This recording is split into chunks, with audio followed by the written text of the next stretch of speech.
પાડોશી સિદ્ધપુરના અમારા પૂર્વ સાથી ધારાસભ્ય માનનીય ચંદનજીભાઈ ઠાકોર, બળદેવજી ઠાકોર, બનાસકાંઠાના સાંસદ બનાસની બેન જ્ઞાનીબેન, એઆઈસીસીના અમારા સેક્રેટરી સુહાસિની બેન, ગુજરાત પ્રદેશ કોંગ્રેસ સમિતિના પ્રદેશ પ્રમુખ માનનીય અમિતભાઈ ચાવડા, વિરોધ પક્ષના નેતા તુષારભાઈ સુતરિયાભાઈ, મંચ ઉપર ઉપસ્થિત તમામ કોંગ્રેસ પરિવાર, અમારા ચૌધરી સાહેબ જિલ્લા પ્રમુખ, પત્રકાર મિત્રો, બહેનો, માતાઓ, વડીલો, યુવાન દોસ્તો,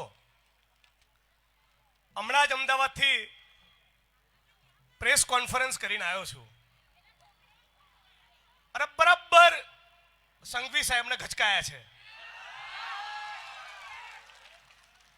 પછી રસ્તામાં થયું બાપડો 8 ચોપડી ભણેલો છે, એની જોડે કેટલી અપેક્ષા રાખવી, જાજુ ભણતર છે નહીં, એની જોડે કેટલી અપેક્ષા રાખવી, અને એવું નહીં થાય. પણ સાથીઓ, આજે જે જ્ઞાનીબેને વાત કરી, બધાએ વાતને ગંભીરતાથી લેવાની જરૂર છે.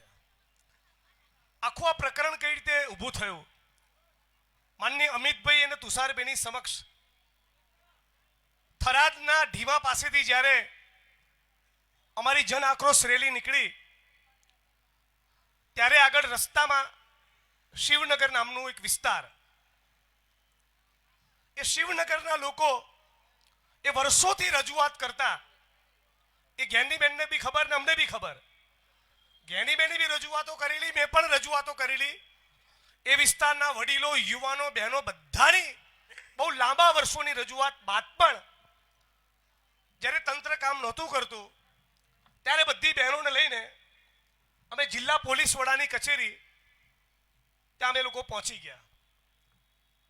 અને આજે ગુજરાતમાં ભારતીય જનતા પાર્ટીની સરકાર એ મૂળ ચર્ચા પેલા પટ્ટાન મારી ભાષા ઉપર કરવા માંગે છે, દારૂ અને ડ્રગ્સ ઉપર કરવા માંગતા નથી. એટલે આપણે ચર્ચા લાવવાની છે મૂળ અસલી મુદ્દા પર, કે ગુજરાતના દરિયા કાંઠેથી કોના પાપે કયા મંત્રીનું ગજવું ભરવા માટે 72,000 કરોડ રૂપિયાનું ડ્રગ્સ આવ્યું. ગુજરાતની સરકાર, ભાજપની સરકાર એનો જવાબ આપે. મને કોઈએ કીધું કે જિગ્નેશભાઈ તમારી ભાષા ઉપર બહુ કોમેન્ટ કરે છે, તેની પર કંઈક કહો. તો બધું કહું, અમિતભાઈ, વોટરનું ગુજરાતી થાય પાણી, સ્ટીમનું ગુજરાતી થાય વરાળ, ફેનનું ગુજરાતી થાય પંખો, અને ડ્રગ્સનું ગુજરાતી થાય 8 ચોપડી. ડ્રગ્સનું ગુજરાતી શું થાય? આ અવાજ તો આ કુંડાળાની બારે નહીં જાય, છેલ્લી લાઈન સુધી અવાજ આવવો જોઈએ. બોલો, ડ્રગ્સનું ગુજરાતી શું થાય? ડ્રગ્સનું ગુજરાતી શું થાય? ડ્રગ્સનું ગુજરાતી શું થાય? ગુજરાતી ભાષા સારી છે ને મારી. અને ત્યાંના જિલ્લા પોલીસ વડા થરાદના અને ત્યાંના પોલીસ ઇન્સ્પેક્ટર શ્રી, એ બંને નવા હતા. ચંદનજી બી એમને માંડ 10, 12, 15 દાડા થયા હતા. પણ મૂળ જવાબદારી આખી સિસ્ટમની છે. અને ત્યાંના જે સ્થાનિક પોલીસ કર્મીઓ છે, જે દારૂ જુગારને ડ્રગ્સમાંથી કમાતા હતા, એમના માટે અમે કોમેન્ટ કરી હતી. અને આજે પણ એક કોમેન્ટ ઉપર કાયમ છું કે ધારાસભ્ય હોય, સંસદ સભ્ય હોય, મંત્રી હોય, આઈએસ હોય, આઈપીએસ હોય, મીડિયા કર્મી હોય કે કોઈ પણ માણસ હોય, ખોટું કરે તેના પટ્ટા ઉતરી જવા જોઈએ. અને જે સામાન્ય પરિવારમાંથી આવતા પ્રમાણિક નિષ્ઠાવાન પોલીસ કર્મચારીઓ છે, એમની મહેનત, એમની સેવા અને એમની નિષ્ઠાને મારા વતન મહેસાણાની ધરતી પરથી હું સલામ કરું છું, વંદન કરું છું. પણ જે માણસો ખોટા કામ નથી કરતા, એમને ડરવાની કોઈ ચિંતા હોતી નથી. જે માણસ ખોટા નામ નથી કરતા, જેમની નિયતમાં ખોટ નથી, સત્યમની પડખે આવીને ઊભું રહેતું હોય છે. એટલે તમને કહું કે ગઈકાલે માનનીય અમિતભાઈ, આસામની પોલીસે મારી ધરપકડ કરી અને અહીંથી પાલનપુર સર્કિટ હાઉસથી આસામ લઈ ગયા અને ત્યાં એક મહિલા પોલીસ કર્મચારીને મારી જોડે બેસાડી જે છેડતીનો કેસ કરેલો, ગઈકાલે આસામની હાઈકોર્ટે એ છેડતીની કલમ દૂર કરી નાખી.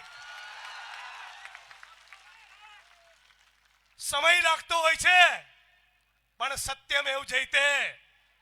અને યાદ કરાવું, 2 દિવસ પહેલા મુંબઈ હતો ત્યારે ગુજરાત પોલીસના એક કર્મચારી મિત્રએ કીધું કે જિગ્નેશભાઈ, ફરી એકવાર આ ગુજરાતની સરકાર કોઈક મહિલાનો ઉપયોગ કરીને તમારી સામે કેસ કરવા માંગે છે.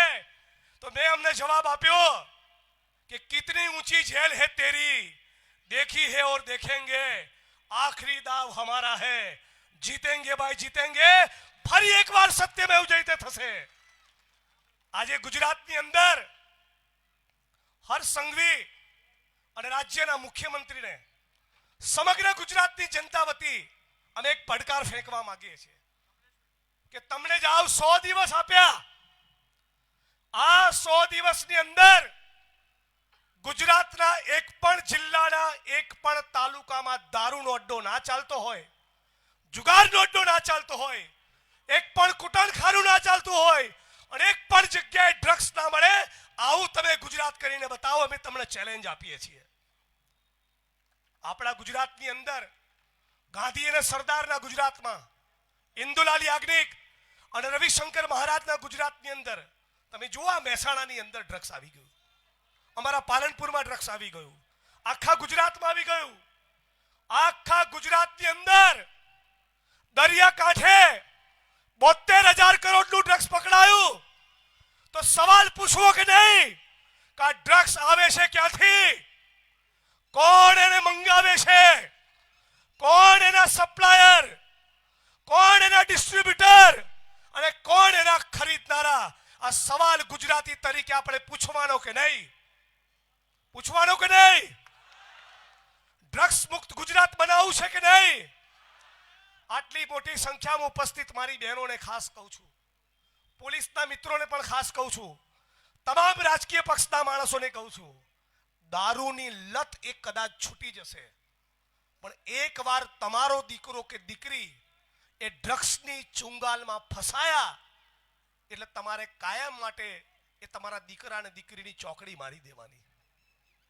તમારું સત્યાનાશ નક્કી છે જો કોઈ ડ્રગ્સની ચુંગાલમાં ફસાયો તો.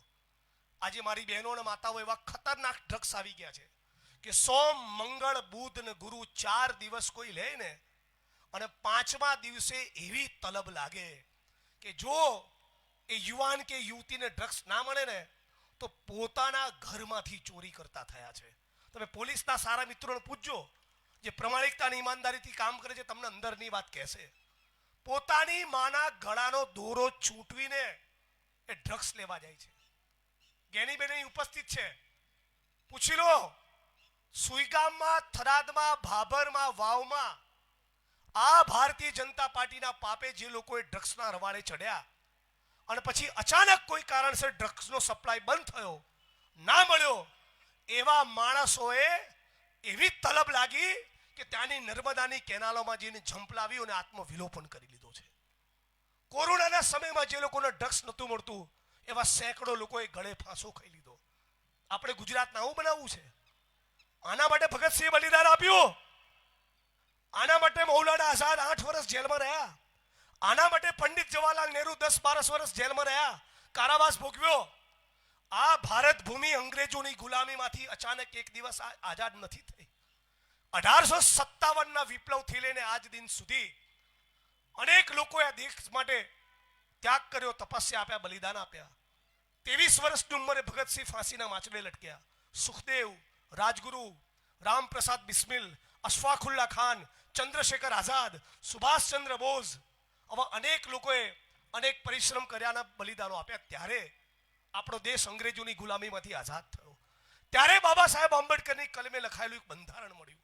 તમને કલ્પના કરો, આજે જો બંધારણનું શાસન હોય તો ગુજરાતની અંદર 33 જિલ્લા અને 250 તાલુકામાં દારૂ જુગારના અડ્ડા ચાલુ હોય. તમે કોનો વિકાસ કર્યો? દારૂડિયાઓ અને બુટલેગરોનો. ડ્રગના કાળા કારોબારમાંથી કમાનારા માણસો. યાદ રાખજો, જે ઓફિસરો ડ્રગ્સના ધંધામાંથી કમાય છે ને, એમના ઘરમાં પણ ડ્રગ્સ આવશે. તમારા દીકરા દીકરીઓ જ્યારે ડ્રગ્સની લતે ચડશે અને ત્યારે તમને ખબર પડશે કે તમે બીજાના દીકરાઓનું નખો દ્વારતા હતા, ત્યારે તમને ખબર પડશે કે ડ્રગ્સ શું વસ્તુ છે. આજે માનનીય અમિતભાઈ અને ગુજરાત પ્રદેશ કોંગ્રેસ સમિતિના નેતૃત્વમાં જે જન આક્રોશ રેલી નીકળી છે, આ જન આક્રોશ રેલી વતી અમે સમગ્ર ગુજરાતની 6.5 કરોડ જનતાનો આભાર માનીએ છીએ કે બધા એકદમ મુઠ્ઠી વાળીને કોંગ્રેસની સાથે જોડાઈ ગયા છે. જોડાય છે કે નથી જોડાયા? આખા ગુજરાતમાં, એ સૌરાષ્ટ્ર હોય, એ કચ્છ હોય, એ ચરોતર હોય, એ દક્ષિણ ગુજરાત હોય, એ સુરત, વડોદરા, રાજકોટ, અમદાવાદ, ચારે બાજુથી સોશિયલ મીડિયામાં જ્યાં જુઓ ત્યાં બરાબર હર્ષભાઈની ધુલાઈ થઈ રહી છે. તબિયતથી દબાઈને લોકો ગાળો લખી રહ્યા છે. આ કેટલીક ન્યૂઝ ચેનલ વાળાએ આમાં કેવું ડિબેટ થાય ને, તો ભાઈ કોંગ્રેસ તરફથી બળદેવજી ભાઈ બેઠા હોય તો ભાજપ તરફથી કોઈ માણસને બેસાડે. 3-4 ડિબેટો કેવી પ્લાન કરી કે સરકારની ભાષા બોલે એવો માણસ અને કોંગ્રેસ પાર્ટીમાંથી હું પણ નહીં ને કોઈ પણ નહીં, એક ધારી તલવાર ચલાવી હતી. માહિતી તો ત્યાં સુધી મળી બળદેવજીભાઈ કે ન્યૂઝ એક એજન્સીને પડીકું આપ્યું કે જે છાપા ચેનલ વાળા જિગ્નેશભાઈની વિરુદ્ધમાં ચલાવે, જેવી સ્ટોરી અપલોડ થાય 15,000 રૂપિયા જમા થઈ જાય સ્ક્રિપ્ટ સાથે. પણ શું થયું? 1-2 જણાએ સ્ટોરી ચલાવી અને પછી મેહોણીમાં જે દબાઈને લોકોએ ગાળો લખી છે, જે દબાઈને ચોપડાઈ છે લોકોએ, વસ્તી ચારે બાજુથી ફાટી હતી. બધાય સ્ટોરીઓ બોરીઓ ગુલ કરીને હવે એવું લખવા માંડ્યા કે બોલો બંધ ક્યારે થશે. બધા લાઈન ઉપર આવી ગયા. મતલબ શું? આ ડ્રગ્સ સામેની લડાઈ, આ વ્યસન સામેની લડાઈ એ ફક્ત મંચ ઉપર ઉપસ્થિત નેતાઓથી નહીં થાય. મારી બહેનો, માતાઓ, વડીલો, યુવાન દોસ્તો, તમારે પણ અમારી સાથે ક્રાંતિ કરવા પડશે. તમારે પણ જરા તાકાત બતાવવી પડશે. તમારે પણ સાથ સમગ્ર અને ટેકો આપવો પડશે. આપણા ગુજરાતની અંદર છડે ચોક, આ બનાસકાંઠાની બોર્ડર પરથી દારૂ આવે. તમે કલ્પના કરો, બધા છેલ્લી લાઈનમાં અવાજ આવે છે ને, જરા થોડા હાકલા પડકારા કરો તો ખબર પડે. આ થરાદ અને બનાસકાંઠાના સાબરકાંઠાથી દારૂ આવે તો મારો સવાલ થાય છે કે જે સ્ટેટ મોનિટરિંગ સેલ એ ફક્ત constable, head constable, ASI, PSI અને પીઆઈની સામે જ પગલા ભરે છે, તો બનાસકાંઠામાંથી નીકળેલો દારૂ એ પાટણ, મહેસાણા, ગાંધીનગર થઈને જ્યારે અમદાવાદ પહોંચે તો રસ્તામાં આવતા જિલ્લા પોલીસ વડાઓની જવાબદારી ખરી કે નહીં? આ તો શું, બનાસકાંઠામાંથી દારૂ નીકળ્યો એટલે એક માણસ જ રિંગ મારી દે કે કહી દેજો ભાઈ લાઈનની ગાડી છે. વોટ્સઅપ ગ્રુપ ચાલે, પોલીસના અને બુટલેગરોના વોટ્સઅપ ગ્રુપ ચાલે.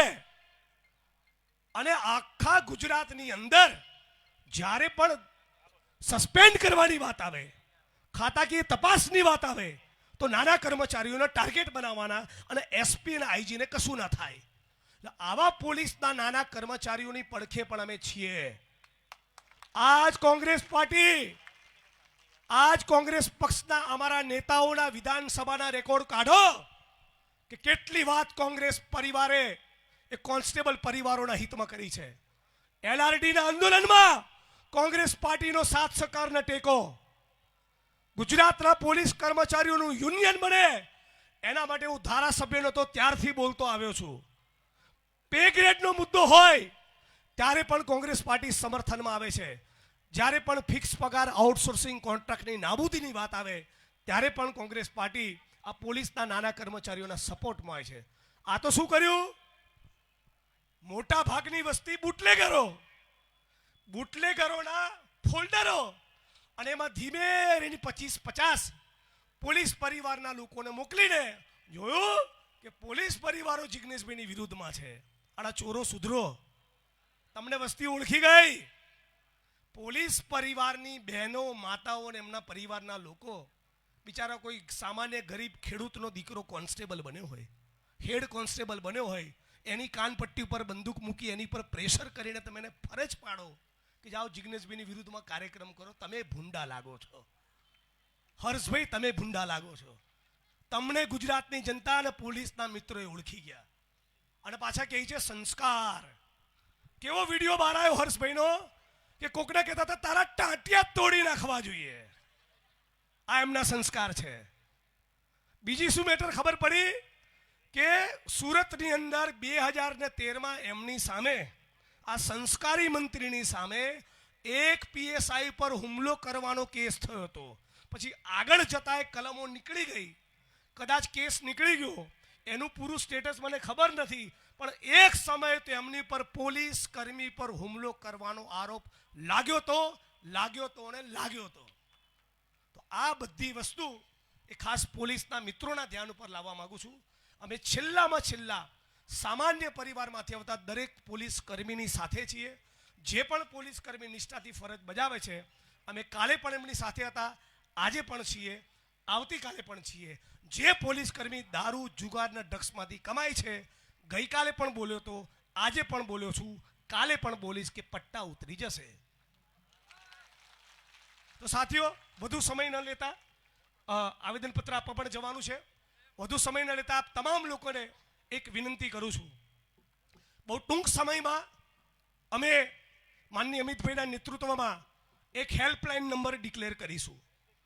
તમારા વિસ્તારમાં જ્યાં પણ દારૂ, જુગાર અને ડ્રગ્સના ધંધા ચાલે છે, વિડીયો બનાવીને અમને મોકલી આપો. તમારા વિસ્તારમાં જ્યાં પણ ગોરખ ધંધા ચાલે છે, અમને કોંગ્રેસ કાર્યાલયમાં પત્ર લખો. અને આમ પણ કોંગ્રેસના 33 જિલ્લા પ્રમુખ અને એમના મોબાઈલ નંબર એટલે 33 હેલ્પલાઇન જ છે. તમે તારા માહિતી અમારા સુધી દબાઈને આવવા દો, અમે તમારો અવાજ બનીશું. પણ એક વાતનો સંકલ્પ કર્યો છે, હવે વધુ સંખ્યામાં ગુજરાતની બહેન દીકરીઓ અને માતાઓને વિધવા થવા નહીં દઈએ. હવે ગુજરાતના યુવાનોની રક્તવાહિનીમાં ડ્રગ્સનું દૂષણ ફેલાવા નહીં દઈએ. બહુ દુઃખ સાથે કહેવું પડે છે કે એક અઠવાડિયાથી આખું ગુજરાત હિલોડે ચડ્યું છે. એક અઠવાડિયાથી આખા ગુજરાતના સોશિયલ મીડિયામાં દારૂ, જુગાર, ડ્રગ્સની વાતો છે. છતાં આ રાજ્યના મુખ્યમંત્રી એક શબ્દ બોલ્યા નથી. મુખ્યમંત્રી સાહેબ, તમે જરા મગનું નામ મરી પાડો. ચિંતન શિબિરમાં બેઠા છો, જરા ચિંતનની ગુજરાતની બહેન દીકરીઓ, માતાઓ અને યુવા ધનની ચિંતા કરો. તમને કહીએ છીએ જ્યારે ચિંતન શિબિરમાંથી બહાર આવો ત્યારે ગુજરાતની જનતા સમક્ષ તમે એક્શન પ્લાન રજૂ કરજો. તમે કહો આ ગુજરાતમાંથી ડ્રગ્સનું દૂષણ ખતમ કરવા માટે તમારી જોડે શું એક્શન પ્લાન છે, આખું ગુજરાત જાણવા માંગે છે. જાણવું છે કે નથી જાણવું? તો મારી સાથે બધા નારો લગાવશો? મારી વાણીને વિરામ આપું છું. આપણે બધા સાથે મળીને તમામ જ્ઞાતિ અને ધર્મના લોકો ગુજરાતી તરીકે નારો લગાવીએ અને કહીએ કે આપણને કેવું ગુજરાત જોઈએ? તો તમારે કહેવાનું ડ્રગ્સ મુક્ત. કેવું? આપણે કેવું ગુજરાત જોઈએ? ડ્રગ્સ મુક્ત, નશા મુક્ત. આપણે કેવું ગુજરાત જોઈએ? આપણે કેવું ગુજરાત જોઈએ? હું કહીશ લડેંગે, તમે બંને હાથ ઊંચા કરીને કહેજો જીતેંગે. આ નશાના દૂષણની સામે અને ગુજરાતના ખેડૂતો, પશુપાલકો, ખેતમજૂરો, દલિતો, આદિવાસીઓ, ફિક્સ પગાર આઉટસોર્સિંગ કોન્ટ્રાક્ટના કર્મચારીઓ, મહિલાઓ, સર્વ સમાજના જે પણ પ્રશ્નો છે જેના માટે આ કોંગ્રેસ દ્વારા આયોજિત જન આક્રોશ રેલી નીકળી છે, એ તમામ પ્રશ્નો માટે લડીશું. હું કહીશ લડેંગે, તમે કહેશો જીતેંગે. લડેંગે. બહુ ઢીલો અવાજ છે. વૈષ્ણવજન તો તેને કહીએ જે પીડ પરા